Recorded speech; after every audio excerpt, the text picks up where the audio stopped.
Hi. Sorry, still no Alien video. We got delayed because everyone's schedules have gotten busy lately, and a project on the scope of the Alien video might take a bit longer than I anticipated. But great news!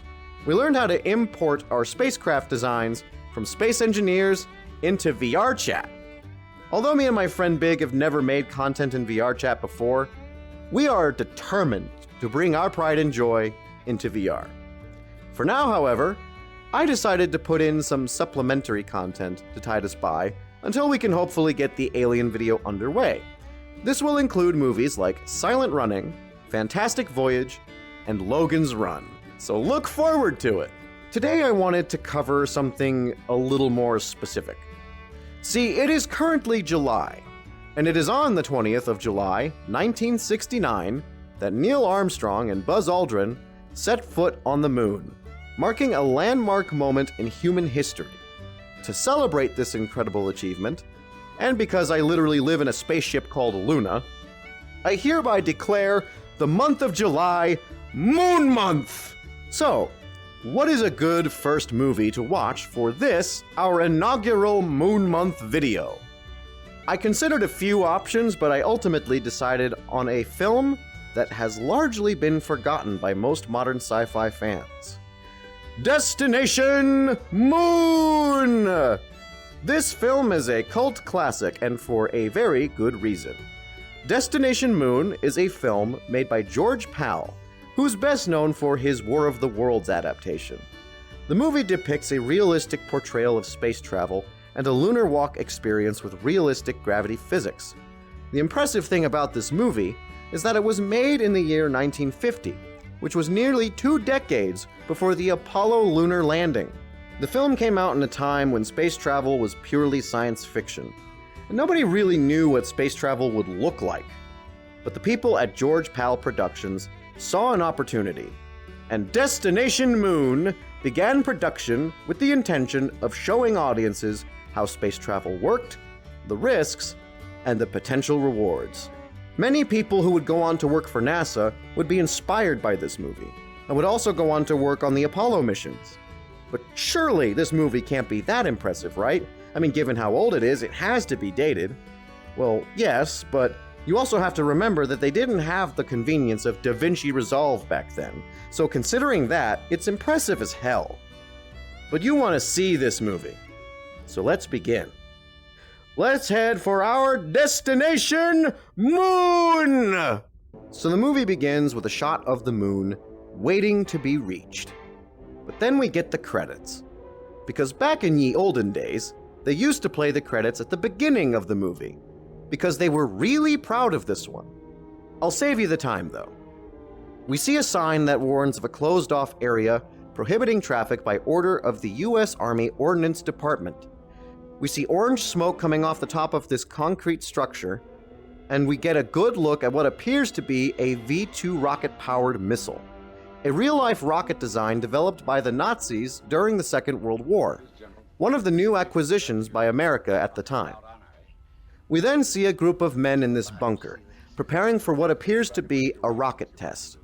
So this facility is a rocket testing range. You know, a long time ago, my great-grandparents lived near a bombing range, and sometimes I'd be playing with my toy cars or watching Thomas the Tank Engine, and then the house would shake ever so slightly. But I was used to it, so it never bothered me. It really should have, though. They were dropping bombs. Itchy nose. Why is it itchy? Stop being itchy. That's an order. One of the scientists, Charles, tells someone he refers to as General that they'll be giving him a promotion when they see this rocket fly. You know the story of the tortoise and the hare? The only reason the tortoise won was because the hare was a bombastic idiot who stopped at the finish line and instead chose to stroke his ego, while the tortoise just casually won the race, because the hare forgot to actually finish. But let's give them a chance. Maybe this guy is a math genius, and he's allowed to be this cocky. Let's see how it plays out.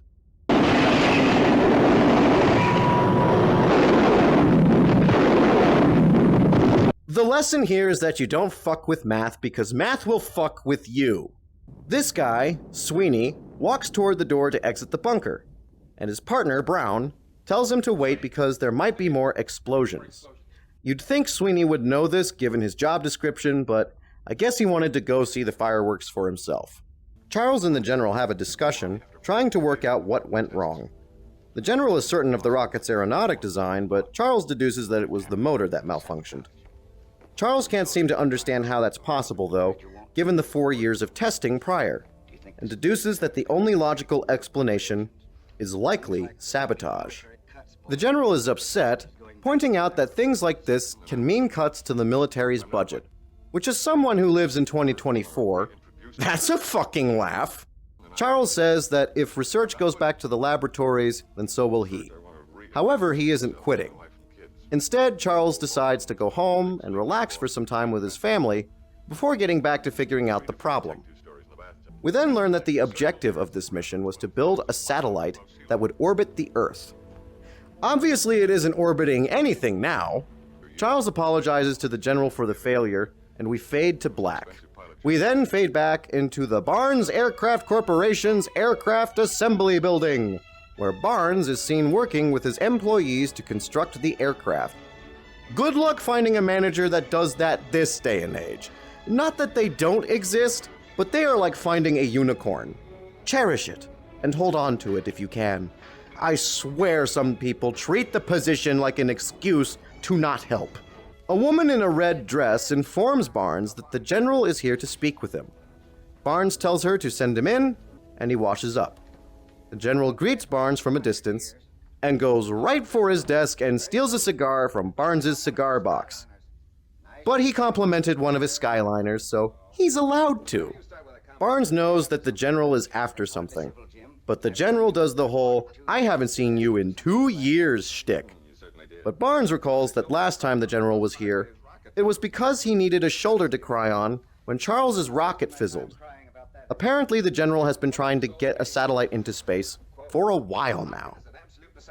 The General wants a rocket so bad because he believes that if another superpower gets a rocket into space before America, it'll be the end of civilized life as we know it. A bit hyperbolic, but let's not tell them about Sputnik. I think it would break his brain. Barnes then mocks the General, saying that the rocket is impractical, and that the General has proven it. After all, it did blow up. A bit hyperbolic, but let's not tell them about the Mercury Redstone. I think it would break his brain.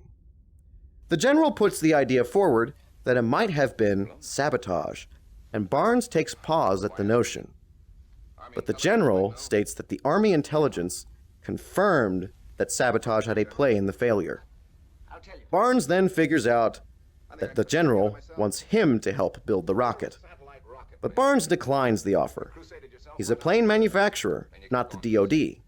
The General continues pushing his pitch onto Barnes, however, stating that he isn't interested in the satellite program anymore. Instead, the General wants to create a rocket to the moon. Barnes isn't convinced that this is feasible, and chalks it up to fantasy. But the General convinces him when he mentions that Charles has already developed an atomic rocket that would be capable of doing the job. He only needs Barnes to oversee the manufacturing.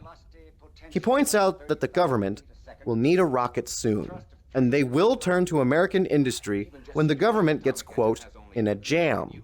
He figures that if they get a head start, then they can be ready for the government. Barnes is reluctant, but the General drives a good pitch.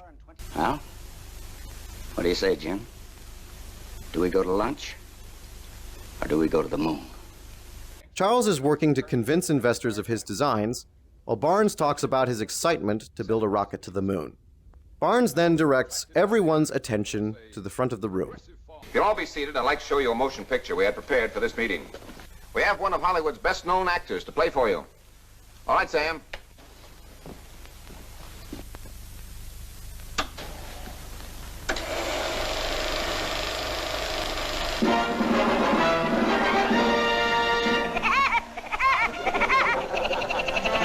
That's right. There's a specially made Woody Woodpecker cartoon featuring Mel the motherfucking Blanc in this movie. It's a bit of a novelty too, as the premise of the cartoon is to explain to the investors how a rocket to the moon would even work. The cartoon is animated very well, but given that it's a Woody Woodpecker cartoon, that should be the expectation. The cartoon does a pretty good job explaining the process of flying to the moon and how to get back. It's actually pretty accurate to the real thing as well, albeit with a fictional atomic rocket that apparently didn't need stages and was reusable? They also glance over some of the nuances of rocketry, but they're trying to convince a room full of investors, so they need to simplify it down to a point that they can understand. Years later, a TV show called From the Earth to the Moon would also have its own Woody Woodpecker segment, where instead of explaining to investors, Woody is explaining to school children. Then he's shown to a room of investors. He's also animated differently. He looks like he wants to sell me a box of sugary cereal in this one. Now, the cartoon describes what is known as a direct ascent, which was actually proposed by NASA back in the day, and a rocket design called Nova would have been used for the actual ascent vehicle. The rocket was never built, however, because the vehicle assembly building simply wasn't big enough to accommodate such a demanding spacecraft. Much like the movie, it would have launched directly from the pad all the way to the moon in one giant leap. See what I did there? But to do this, you need a whole lot of fuel, and that means more weight, and more weight means less reaction mass. To make matters worse, Nova's landing vehicle was far taller than the lunar module from the Apollo program, meaning that the risk of toppling upon landing was a factor to consider. Rocket science is math, and math is pain. Now he tells me. So after the presentation ends, Barnes stands up and addresses the investors directly. They seem to be sold on the idea, but aren't exactly keen on telling their stockholders that they invested millions into a rocket to the moon. When asked why the government doesn't handle this, Barnes explains that what they need to build this rocket isn't in the government, and mobilizing the resources during peacetime isn't exactly timely. Barnes also explains that if the mission succeeds, the government will gladly foot the bill for the effort. Then Barnes calls up the general, and rather than getting his car insurance quote, the general goes into alarmist mode and says that he who controls the moon controls the planet, and they'll call him Muad'Dib. Wait. Wrong movie. Fuck. There's a lot crammed into this, isn't there? My brain's already hurting.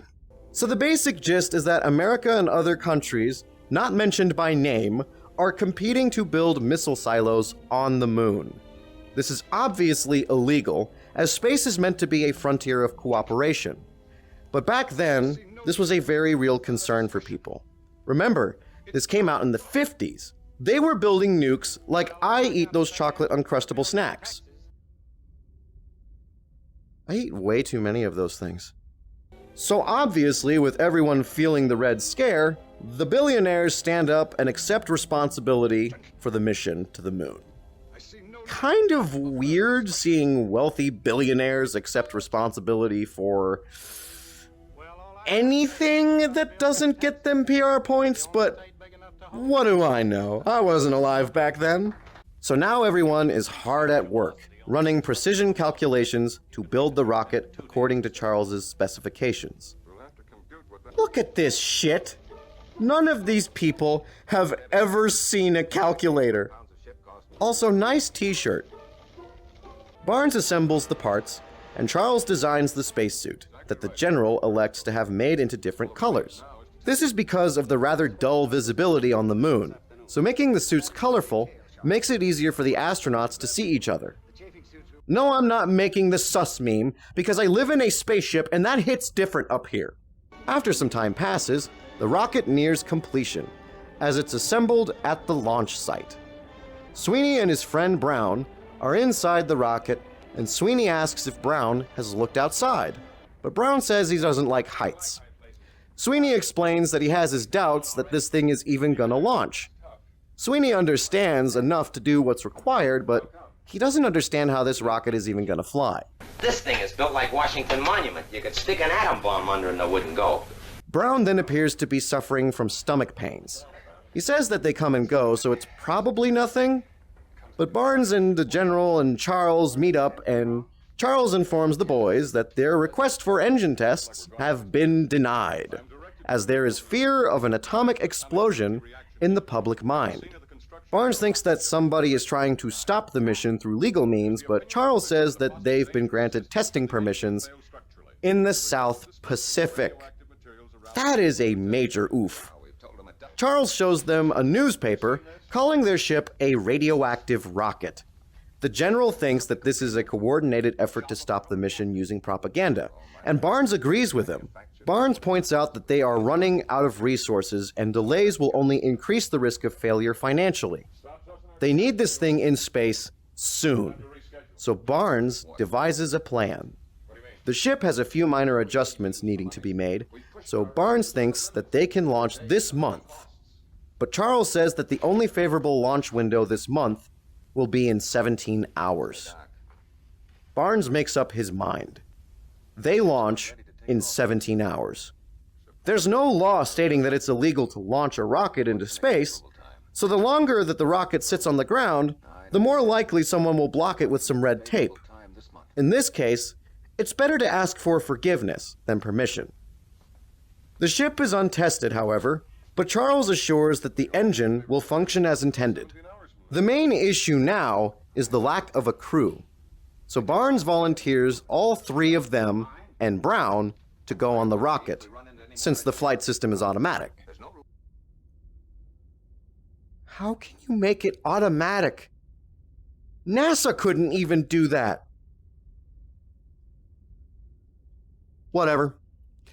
Charles says that it would take at least a week to run the ballistic calculations for a launch in 17 hours, but Barnes tells Charles to bring on a guy named Dr. Hastings to run the numbers for them.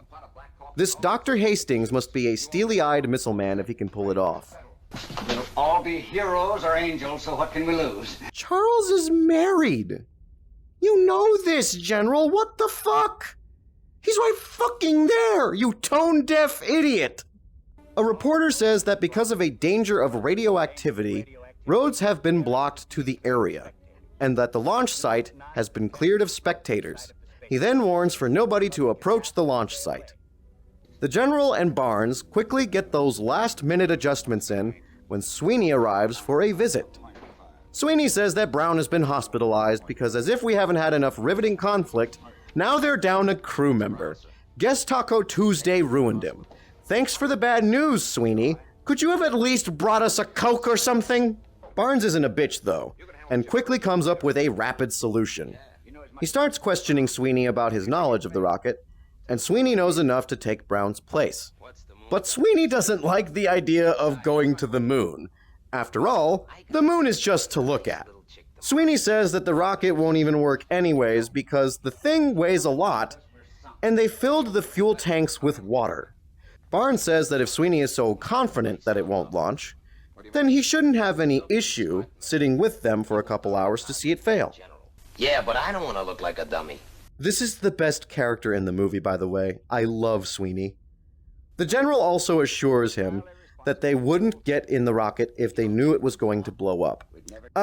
Let's run that line again for context, shall we? We'll all be heroes or angels, so what can we lose? Ah, yes, so that was a lie. You just lied to him. Sweeney should run for the hills, but he caves to the peer pressure, and now he's secured himself a seat on an untested atomic rocket to the moon. Hey, you guys are really serious, ain't you? Dead serious. What the fuck was that response? General, what the fuck is the matter with you? Get this man his medication. He clearly forgot to take it this morning.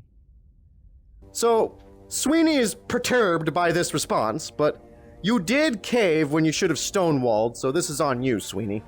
A car pulls up to the front gates, and a gentleman is attempting to gain access to the launch site. He apparently has a court order forbidding the launch. Looks like Barnes was correct. The timing could not have been better. Well, two on-site workers board a Jeep and race to the site as quickly as possible. Charles has a moment to be with his wife before the launch, and then Sweeney, of all people, ruins the moment for him. Don't worry, ma'am. We won't get very far. God damn, Sweeney! Restraint! Holy shit! Still the best character, but what a prick! Everyone prepares to board the rocket, when the Jeep arrives warning that someone is trying to crash the gates to halt the launch. But the crew hauls ass to the elevator and up they go, and just in time. Barnes! Congrave! Stop! Come back here! Can't hear a word you say! Oh, you cheeky fuck you! The crew boards the rocket and take up their flight positions. Hey, am I the only one that's scared? This thing might work. We're all scared that it won't. You don't think it could blow up? We'd never get in it if we thought that. We'll all be heroes or angels, so what can we lose?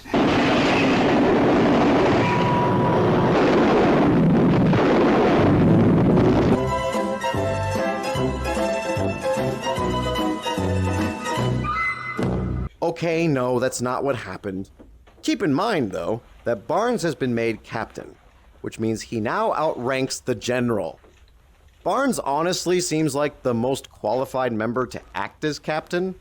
He's very much a man of practicality, and flexes incredible problem-solving skills throughout the movie. Managing to find solutions quickly in stressful scenarios is definitely fitting for a ship captain, especially on an untested rocket. Certainly a better choice than Computer Guy ever was. Oh no. Now I want soup again. Now you're probably wondering if I'm related to the Campbells of Campbell Soup. The crew assumes their takeoff positions and begin the process of starting up the rocket. All systems are green, and they check communications. Official designation of ship is Luna. L-U-N-A. Luna. Over. What a great name. Still not as good as the Lunacy, but I still smiled. The startup process takes some time, but the sound design is on point for this scene. The ship components all whir to life, sirens are blaring, and the countdown initiates. Countdowns are my favorite part of any rocket movie. There's no better way to start a movie than literally getting sucked back into your seat from the sheer power of rocket engines, sending you on your adventure. In this movie, though, they literally get sucked into their seats.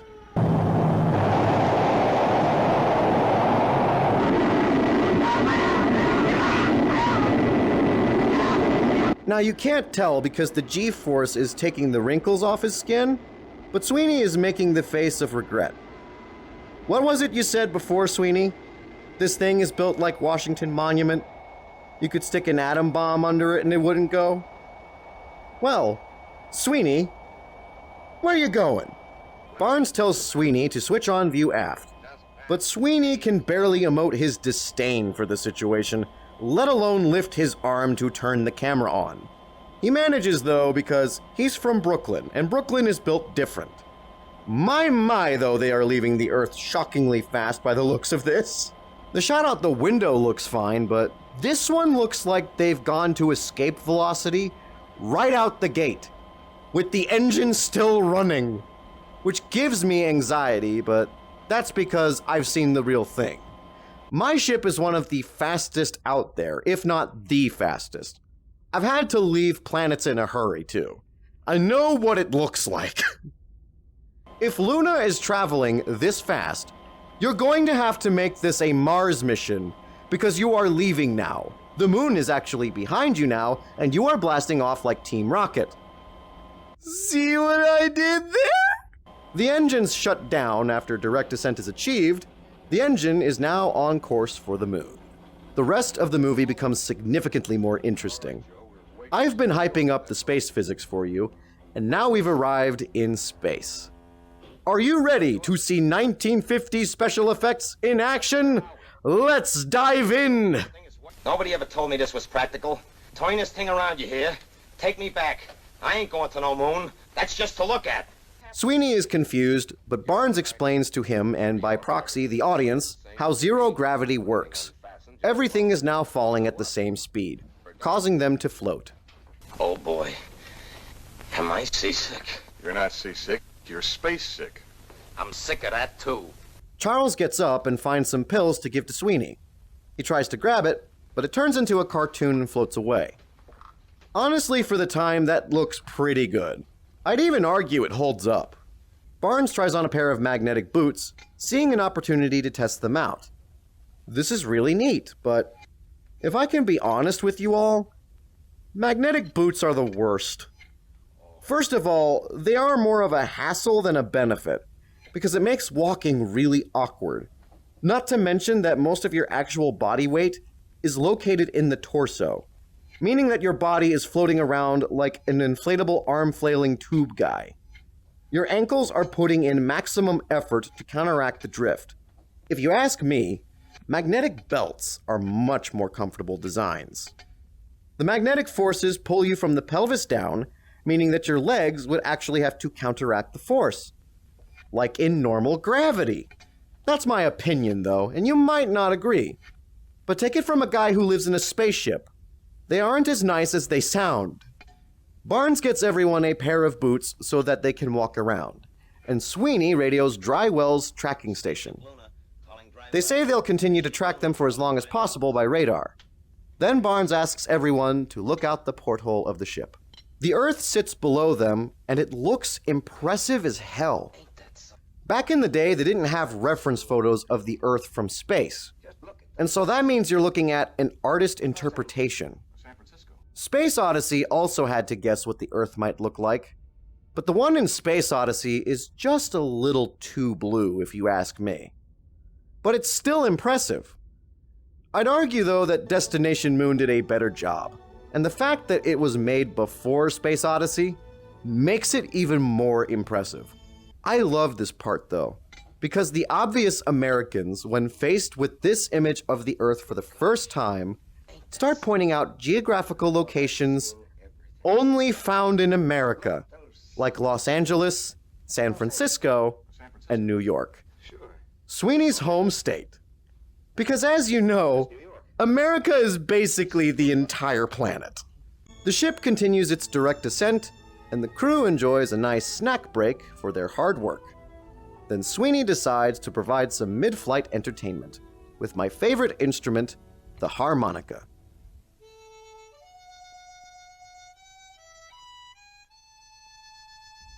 This is the vibe I love. It's a long voyage to our destination, and we have packaged snacks and a guy on the harmonica giving us a peaceful and uplifting vibe. This vibe suddenly gets dashed, however, when Barnes can't seem to raise the antenna for the piloting radar. Sweeney then says that he was careful when he greased it, but Charles snaps at Sweeney because apparently an engineer who knows nothing about space should have realized that greasing the antenna would freeze it. Barnes shoots both of them down, however, since arguing doesn't solve anything. Landing without the piloting radar is impossible, so they need to get the antenna unfrozen. Otherwise, they'll slam into the surface of the moon. The only way to do that is to go outside. And it's here that the movie explains how a spacewalk works. I won't get into it here, though, because I believe you're smart enough to know how a spacewalk works. I don't think you're stupid. So the crew gets their suits on, and they look pretty silly, but in actuality, they're quite practical in design. The colors, as mentioned prior, are for contrasting with the dull gray of the lunar surface, but what's with the rubber hose rings around the joints? Well, let's go over how a spacesuit works. A mixture of breathable air is pumped into the suit. It causes the suit to inflate like a balloon.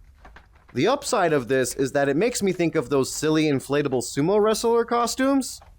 The downside is that it stiffens the joints. The suits in Destination Moon counteract this, however, by adding these ring-like objects around the joints, so that while the suits are inflated, they can still bend their knees and elbows. The only thing that's missing is the UV visor. You know how astronauts have those gold faceplates on their helmets?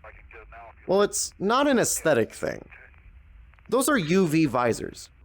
The atmosphere on Earth blocks most harmful UV radiation from actually hurting us, but we are still capable of getting sunburnt. The biggest problem with space, however, is that you have no protection from UV rays. And so polarized UV visors would be added onto spacesuits to protect the astronauts from getting the worst sunburn in the galaxy. The movie glosses over this detail, however, but I think it's because it was Hollywood, and they needed to make sure you could see the actors' faces. Barnes cycles the airlock, and the suits are pumped with atmosphere. The door opens, and Sweeney gets scared for a second, but Charles assures him that he can't fall. Charles steps out first, and the others follow suit, with Sweeney last out the gate. Sweeney thinks the rocket is stuck, but Barnes assures him that they are actually traveling extremely fast. But because of the vastness of space, all comparisons are lost. They take a look at the Earth again, and it's still as impressive as before. They then make their way around to the other side of the hull. Charles then makes his way to the aft section to check on the engine while he's out here. So Barnes and Sweeney stay to get the antenna unstuck. Charles makes his way to the aft, but he finds that his tether is too short. So he lets go of it. This is going to end well. And gets down on his hands and knees. This is going to end well. Charles, you're supposed to be the scientist. What the hell are you doing? Charles then drifts away and calls for help on the radio. Barnes and Sweeney stop the repairs to assist. The general, listening to the situation, radios that he's getting his suit on and he's coming to help. Barnes and Sweeney try to toss a rope to Charles, but he's too far away. Barnes then radios to the general to bring an oxygen tank out with him. If you've ever seen WALL-E before, I think you know where this is going. The general makes it out with the tank, and Barnes takes it from the general. He then wraps around the tank and expels some of the oxygen to push himself toward Charles. Barnes makes careful and precise bursts until he makes it to Charles. Charles then grabs hold of Barnes, they flip back around, and make their way carefully back to the rocket. Sweeney and the general catch them, and everyone now seems to be okay. With the repairs finished and the moon quickly approaching, the crew now man their flight stations yet again. The rocket turns to retrograde position, and the crew prepare to land. With careful firing of the rocket engines, the descent is on track. Everything is fine until they notice a crater with a rock in it. Barnes attempts to land on the smooth surface nearby, but he misses, requiring an emergency burn to avoid disaster. They're still drifting toward the crater, however. But if they burn any more fuel, they won't make it back. They're committed now. So Barnes makes their way in with the piloting radar, and he yells for everyone to brace for crash. Everything goes black, then fades back in. Luna has made it. Barnes is upset about his landing, as he wasted valuable reaction mass for the trip home. But the amazing reality that they're on the moon distracts them from really worrying about that. They just did something nobody has ever done before them. But now, I cut to another interesting story. The Apollo 11 moon landing nearly ended in disaster in a similar way. On the descent down, Neil had to avoid a massive crater with a large boulder inside it. The lander nearly splattered against the rock, but Neil was a different breed. So he not only made it work, but he made it look easy. I find it interesting how the movie has a similar thing happen to the crew of the Luna. That's just insane coincidence. Sweeney gets busy with establishing comms to Washington, and Charles and Barnes suit up to perform the first walk on the moon. One look out the door, and the view is unlike anything they've ever seen before. It's a truly desolate place, with dull grays in many different shades, evoking the effect of an Ansel Adams photograph. The two make their way down the massive Flash Gordon spaceship, and finally, Charles, the man behind the rocket, gets his chance to be the first man on the moon. Barnes follows in second, and the two simply admire the accomplishment. Then Barnes claims possession of the moon on behalf of America and for the benefit of all mankind, which does not sit right with me at all personally, but I also live in a time where we've actually been to the moon, so maybe I'm just biased. Sweeney manages to contact Washington and says that all the broadcasting networks are reporting the story of the rocket to the moon. Sweeney links up their radios and the two give their perspective from the moon. Barnes tells them that Charles has claimed possession of the moon on behalf of America, and everyone is happy because they're Americans. Obviously, they're happy about this.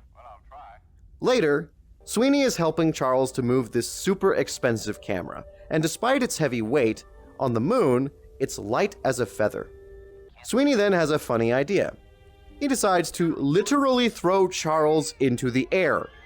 Barnes tells him to quit it, but Charles doesn't seem the least bit bothered by the fact he just got manhandled by Sweeney. He's actually kind of chill about it. Charles, you good? Are you just not fazed anymore after what happened on the rocket? Barnes says that though he's supposed to help with the photographs, he needs to get on the radio with Dr. Hastings to get revised figures for getting back home. So he tasks Sweeney to help in his place. The general had intended to ask for Sweeney's help, but Barnes says that the general can manage his survey on his own for now. I don't figure on staying here too long anyway. And do you know why? No beer, no babes, no baseball. You got it. Sweeney asks Charles if he can take a photo of him with the big camera, and Charles gladly obliges. Charles then has a better idea. He instructs Sweeney to raise his hand, then bend his elbow as if lifting a heavy object. Charles snags a photo of Sweeney as if he were holding up the Earth like a modern atlas. The general calls for their attention, and the two moon hop over to him to see what he has to say. The general picks up cliques of radiation nearby, suggesting a uranium deposit, because our priorities were different back then. Barnes explains to Hastings that he wasted reaction mass making a bad landing. And Hastings says that he'll compute it, but at the moment things aren't looking great. Hastings says that the crew need to start gutting the ship of any and all unnecessary weight, basically pulling that stunt from The Martian where Mark Watney starts taking all the parts off the return vehicle and tossing them to the ground. Barnes then explains the situation to the crew and tells them if they can't lighten the weight on the rocket, they may not make it home at all. So they need to get busy ripping it apart. Barnes reports to Hastings that they've lightened what they can from the ship, but they need to keep one of the suits to dump everything from the ship. They do so, but Hastings says that they need to get rid of another 1,000 pounds. This means that somebody might have to stay behind. But Barnes isn't one to accept defeat. They start to work again, stripping off more weight. Everything is now completely stripped, minus Sweeney's suit. Unfortunately, they still need to lose a few more pounds. Taking off without enough reaction mass will mean crashing back on the moon or being trapped in orbit around the moon. This leaves the crew with only one obvious option. Someone has to stay behind. The general apologizes to Sweeney, saying that he's the one to blame for dragging him up here. And to his credit, yeah, that one's on you, asshole. The crew then have an argument about which one of them is going to stay behind. But rather than push the responsibility on each other, they instead argue for themselves to stay, because everyone needs to play hero for this scene. Of course, because nobody can come to a decision this way, Sweeney suggests using the pins on their jumpsuits to decide, like drawing straws. Only while this is happening, the wannabe heroes don't realize that Sweeney just walked outside. Barnes pleads to Sweeney to get back to the ship, but Sweeney has made up his mind. He continues pleading, but in classic Barnes fashion, he figures something out. He tells Sweeney to quickly get a screwdriver, knife, a rat tail file, and an oxygen tank for weight. He says to tie the tank to the end of his safety line, and the plan is underway. Barnes radios to Hastings that he is dumping the radio and that this will be his last transmission until they arrive back on Earth. They then rip it out, toss it, and Sweeney tosses the oxygen tank out the door, tied to his suit. Sweeney then closes the hatch, ties the suit off, then climbs back into the cabin. The door opens, the suit dangles, but ultimately, it falls out, and the last of the weight is expelled from the ship. The crew take up flight positions in their now uncomfortable as hell chairs and quickly prepare for takeoff, just in time for their launch window. The crew has made it, and now they're on their way home. we get one final glimpse at the moon as the rocket makes its way back to the planet Earth. Though this is the end of the movie, this is the beginning of a new frontier of space exploration. And that's it. Pretty abrupt ending, but with the amount of stuff that happened in this one, I can forgive it. My brain needs a rest. So, what are my thoughts? I love this movie. It's a prime example of what science fiction is good for, showing that the impossible might just be possible after all. This movie inspired people to go work for a real space agency that put a man on the moon. This was a significant moment in human history because it showed that we as a species don't need to be confined to a single planet, and that life in space is not only possible, but achievable. Albeit the missions were designed for a limited duration, plans have been in the works for a while to make permanent colonization possible. In fact, Moonbase Alpha, a game that most people remember for its amazing text-to-speech system, was actually based on a real plan for a lunar colony. The suits, rovers, and bases themselves were based on real designs that NASA had in place for a real lunar colony. Most people got the game to sound like Stephen Hawking, and didn't realize they were getting an educational experience as well. Sci-fi has always been about the simple premise of what if. Those two words are what allow any good sci-fi story to take flight. And while Destination Moon is a product of its time, it's nevertheless a fascinating watch in a post-moon landing world. A glimpse into a different time, when the moon was still a dream that many shared, but few truly believed in. If you want to see a neat piece of sci-fi history, give this movie a watch. Next time we see each other, we'll be taking a look at a movie about a man who kills his own crew for the sake of saving the forest. This is for real. This is the captain, signing off.